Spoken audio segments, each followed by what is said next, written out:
Dirree dhawaatti balaa ibiddaa gabaa keessa mudatee qabeenya guddaa barbadeesse. Magaalaa Dirree Dhawaa naannawa gabaa Ashawaa jedhamutti balaa ibiddaa har'a ganama mudatee tattaaffii hawaasa magaalichaa fi humnoota nageenyaan to'annoo jala ooluu bulchiinsi magaalichaa beeksise. Balaa ibiddaa gabaa Ashawaa jedhamuun beekamutti mudatee manneen daldalaa hedduu irratti miidhaa guddaa geessisuu miidiyaan magaalichaa Dirree TV'n gabaaseera.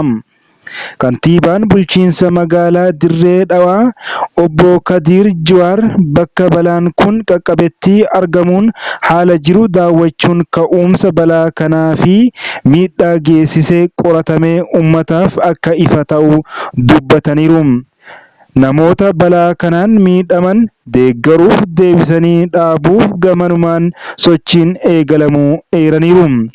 Akka viidiyoowwan tokko tokko amma sooshaal miidiyaarra naanna'aa jiranitti janaazaa reeffa namaa hedduu magaalaa keessatti baadhatamee socho'u kan mul'atu hedduu mul'ataa ture. Ammaaf kana waan qulqulleeffannee hin qabnu ennaa qulqulleeffanne isin biraan kan geenyu ta'a.